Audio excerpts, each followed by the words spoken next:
Hello everyone, स्वागत है आप सभी का मेरे यूट्यूब चैनल MRY स्टडी में। मैं हूं रिजवान और आज हम स्टार्ट करेंगे important geography questions for entrance test BA BEd और बीए फाइन आर्ट्स वालों के लिए। तो जो ज्योग्राफी में जो एक्सपेक्टेड क्वेश्चंस हैं या फिर इम्पोर्टेंट क्वेश्चन है जो आ सकते हैं परीक्षा में डॉक्टर हरी सिंह गौर यूनिवर्सिटी की, तो उन परीक्षाओं के लिए आज हम तैयारी करेंगे ज्योग्राफी क्वेश्चंस की। ठीक है, तो आप वीडियो को अंत तक ज़रूर देखिएगा, क्योंकि अगर आपने ज़रा सी वीडियो स्किप करी तो आपका एक क्वेश्चन छूट सकता है। ठीक है, तो आज हम स्टार्ट करने जा रहे हैं ये, और वीडियो को लाइक ज़रूर कर दीजिएगा क्योंकि ये बहुत ज़्यादा इम्पोर्टेंट क्वेश्चन है, आपको बहुत ज़्यादा सहायता मिलेगी। ठीक है, तो शुरू करते हैं। मंगल और शनि ग्रह के बीच स्थित है। तो मंगल और शनि ग्रह के बीच आप सबको पता है बृहस्पति ग्रह आता है। बृहस्पति हमारा राइट आंसर हो जाएगा। दूसरा प्रश्न है, भारत का मानक समय है। तो भारत का मानक समय है GMT से 5 घंटे 30 मिनट आगे। तीसरा प्रश्न है हमारे सामने, महान रेतीले रेगिस्तान कहाँ स्थित हैं। तो महान रेतीले रेगिस्तान स्थित हैं ऑस्ट्रेलिया में। प्रसिद्ध गिर फॉरेस्ट स्थित है तो गुजरात में है, ध्यान रखिएगा। Which of the following planet has no moon. निम्नलिखित में से किस ग्रह का कोई चंद्रमा नहीं है। तो बुध का, मर्क्यूरी का कोई चंद्रमा नहीं है। ठीक है, याद रखिएगा। ध्रुवीय क्षेत्र के लोगों का मुख्य व्यवसाय कौन सा है। तो जो लोग पोलर रीजन में रहते हैं उन लोगों का मुख्य व्यवसाय कौन सा रहता है। तो शिकार और मछली पकड़ना। भारत का कौन सा राज्य लौह अयस्क का सबसे बड़ा उत्पादक है। तो उड़ीसा हो जाएगा हमारा राइट आंसर। किस नदी को बिहार का शोक के नाम से जाना जाता है। तो कोसी नदी को जाना जाता है बिहार का शोक।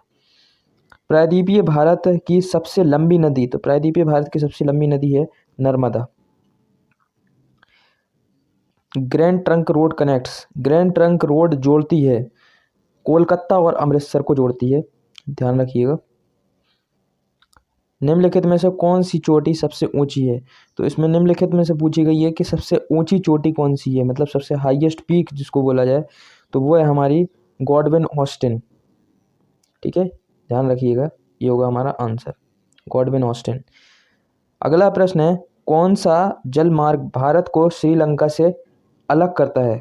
तो कौन सा जलमार्ग करता है, पार्क स्ट्रेट हमारा राइट आंसर हो जाएगा, पाक संधि हिंदी में बोलते हैं इसे। मुर्रा नस्ल है, मुर्रा नस्ल किसकी है, बफेलो भैंस की। 14वां क्वेश्चन है, बेलाडीला किस लिए प्रसिद्ध है। ये प्रश्न पिछले साल आया था प्रवेश परीक्षा में, तो आप इसको जरूर नोट कर लीजिएगा। कच्चा लोहा के लिए प्रसिद्ध है, आयरन ओर के लिए। अगला प्रश्न है, सबसे कम जनसंख्या वाला भारतीय राज्य है।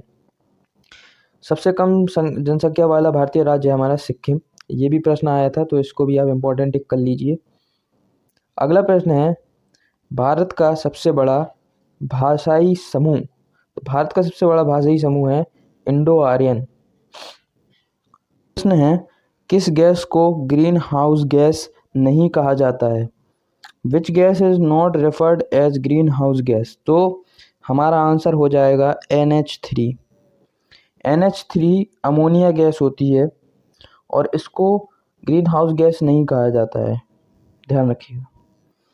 अगला प्रश्न है, निम्नलिखित में से कौन सा नवीकरणीय संसाधन है। तो नवीकरणीय संसाधन है होगा हमारा इसमें से, कौन सा है इसमें से।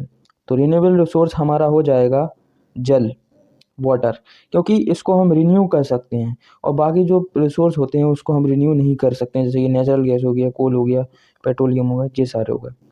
अगला प्रश्न है, वायुमंडल में सबसे निचली परत कौन सी है। तो निचली परत कौन सी है हमारी, शोभमंडल, ट्रोपोस्फेयर जिसे हम कहते हैं इंग्लिश में। अगला प्रश्न है, काजीरंगा राष्ट्रीय उद्यान के लिए प्रसिद्ध है। तो किस चीज़ के लिए प्रसिद्ध है, गैंडा, राइनोसोरस के लिए प्रसिद्ध है। अगला प्रश्न है, पनामा नहर कनेक्ट करती है। तो पनामा नहर किसे कनेक्ट करती है? प्रशांत महासागर के साथ अटलांटिक महासागर को कनेक्ट करती है। अगला प्रश्न है, भारत में पहली कपास मिल, तो भारत में पहली कपास मिल थी मुंबई में, ध्यान रखिएगा। अगला प्रश्न है,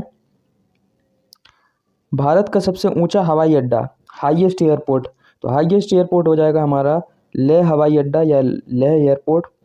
अगला प्रश्न है, अन्नामलाई टाइगर रिजर्व किस राज्य में है? तो अन्नामलाई टाइगर रिजर्व है हमारा तमिलनाडु में। पन्ना राष्ट्रीय उद्यान किस राज्य में है? तो पन्ना राष्ट्रीय उद्यान है हमारा मध्य प्रदेश में। ध्यान रखिएगा, ये क्वेश्चन एग्जाम में पूछा जा सकता है। अगला प्रश्न है, 2011 की जनगणना के अनुसार उच्चतम साक्षरता दर वाला राज्य, तो उच्चतम साक्षरता दर वाला राज्य जो है हमारा वो है केरल। अगला प्रश्न है, 2011 की जनगणना के अनुसार सबसे कम साक्षरता दर वाला राज्य, तो सबसे कम साक्षरता दर वाला राज्य है वो हो जाएगा हमारा बिहार। अगला प्रश्न है,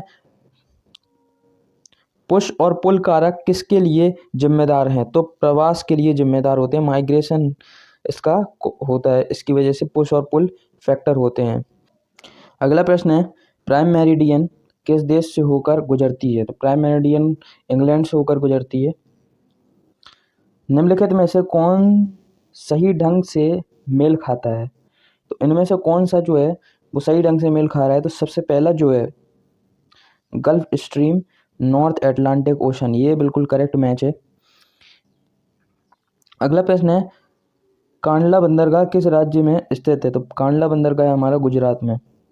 अगला प्रश्न है, सरदार सरोवर परियोजना के लाभार्थी कौन से राज्य है? तो कौन से राज्य हमारे? महाराष्ट्र, राजस्थान, मध्य प्रदेश और गुजरात, ये हो जाएंगे हमारे स्टेट्स। अगला प्रश्न है, निम्नलिखित में से कौन सही ढंग से मेल नहीं खाता है? तो इसमें से हमारा जो सही ढंग से जो मेल नहीं खा रहा है वो है हमारा श्वेत क्रांति ऊन, वाइट रेवोल्यूशन वुलन, ये जो हमारा है ये रॉन्ग है, ये मेल नहीं खा रहा है। बाकी जो वाइट रेवोल्यूशन होता है वो हमारा मिल्क से रिलेटेड है, ठीक है। अगला प्रश्न है, जलाशय गोविंद बल्लभ पंत सागर नदी पर स्थित है, तो कौन सा जलाशय है हमारा? रिहंद। अगला प्रश्न है, वर्तमान में भारत में अधिकतम कच्चे पेट्रोल का उत्पादन कहाँ से होता है हमारा? ऑफशोर बॉम्बे हाई, या इसको हम बॉम्बे हाई भी कह सकते हैं। अगला प्रश्न है, किस नदी को बंगाल का शोक के नाम से जाना जाता है? तो बंगाल का शोक हम कहते हैं दामोदर नदी को, दामोदर रिवर। भारत में चाय का सबसे बड़ा उत्पादक राज्य कौन सा है? तो भारत में चाय का सबसे बड़ा उत्पादक राज्य असम। अगला प्रश्न है, कौन सा खाद्यान्न भारत के सबसे बड़े फसली क्षेत्र में व्याप्त है? तो कौन सा है हमारा? चावल। चावल सबसे ज़्यादा खेती होती है भारत में। पहले परमाणु ऊर्जा केंद्र शुरू हुआ, पहला परमाणु केंद्र ऊर्जा कहाँ पे शुरू हुआ? तारापुर में। अगला प्रश्न है, ओजोन छेद वायुमंडल की किस परत में मौजूद है? तो ओजोन छेद जो है हमारा स्ट्रेटोस्फीयर में पाया जाता है।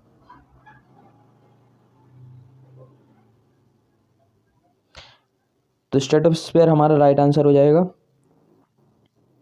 अगला प्रश्न है, निम्नलिखित में से कौन बॉक्साइट का सबसे बड़ा उत्पादक है? तो बॉक्साइट का सबसे बड़ा उत्पादक है हमारा ऑस्ट्रेलिया।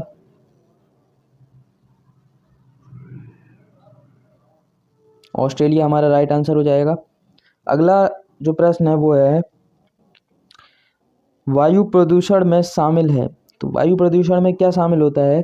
तो यहाँ लिखा हुआ है सल्फर, नाइट्रोजन, कार्बन मोनोऑक्साइड और अमोनिया के ऑक्साइड।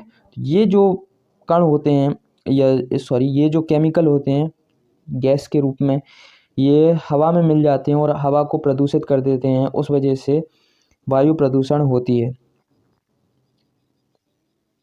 तो ये थी हमारी आज की जो प्रश्न। अगर आपको कोई भी दिक्कत हो तो आप हमारा टेलीग्राम चैनल ज्वाइन कर सकते हैं, टेलीग्राम ग्रुप भी है, वहाँ पे डिस्कशन होते रहते हैं। इसके बाद मैं और प्रश्न लेकर आऊँगा और भी इकोनॉमिक्स, हिस्ट्री पॉलिटिकल साइंस से रिलेटेड और जीके से रिलेटेड प्रश्न लेके आऊँगा, तो आप मेरे चैनल को सब्सक्राइब कर लें, जिससे कि आपको नोटिफिकेशन सबसे पहले मिल जाए। मिलते हैं अपनी अगली वीडियो में, जब तक के लिए जय हिंद, जय भारत।